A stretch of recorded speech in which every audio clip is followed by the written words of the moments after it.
Assalamualaikum warahmatullahi wabarakatuh. Ikuti dan kunjungi channel YouTube Maulizul Akbar NAD. Subscribe, like, share, komen.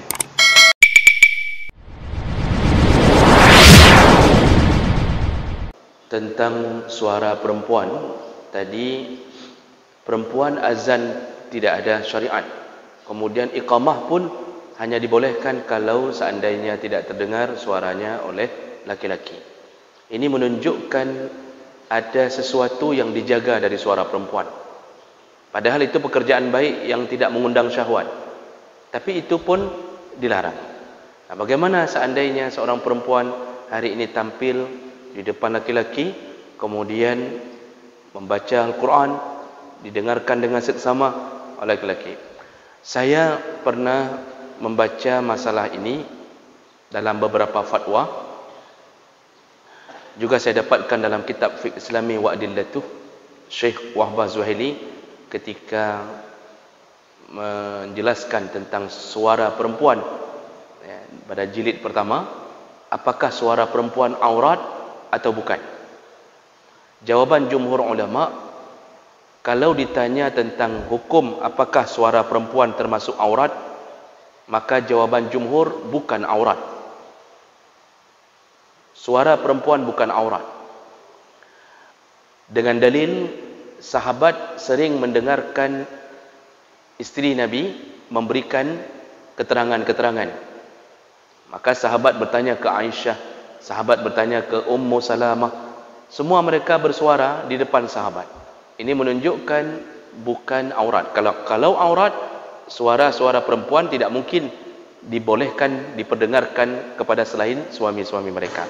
Jadi kalau cuma bersuara tidak mengapa. Namun dibuat catatan, walaupun dia bukan aurat, tapi kalau suara itu sudah mengundang rasa takjub, rasa simpati, itu sudah mulai masuk ke efek hukum yang lain. Jadi kita bicara sama perempuan tidak mengapa. Namun ketika sudah mulai bersuara dengan maksud ada perhatian kepadanya, itu sudah berefek hukum lain.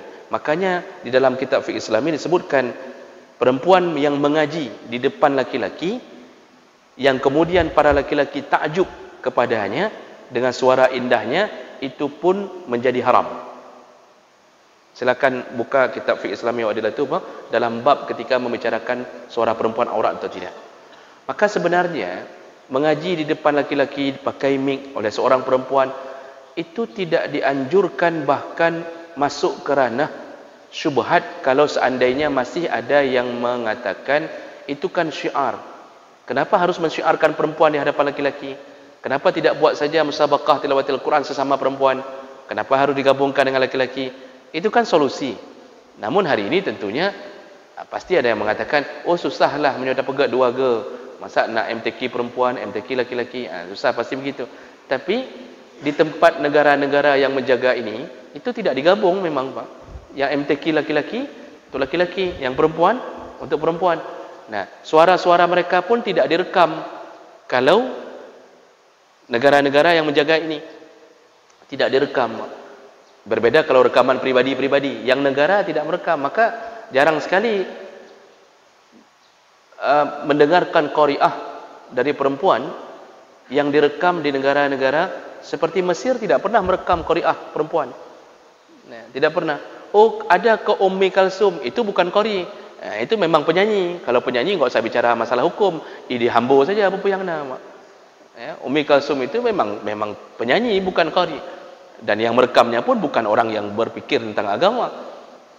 Jadi sebenarnya itu tetap selayaknya dihindari, menampilkan diri dengan suara yang indah di depan laki-laki. Kalau mengaji saja tidak layak ditampilkan di hadapan laki-laki, apalagi sampai menyanyi.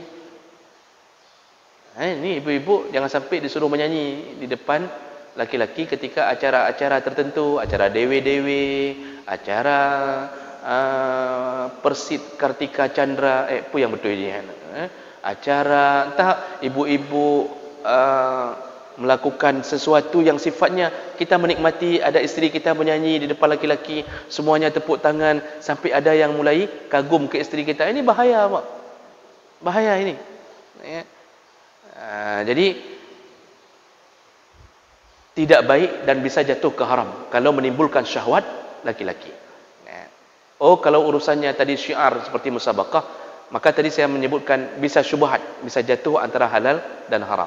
Tergantung niat daripada apa yang sedang dilakukan. Sebaiknya apa? Hindari.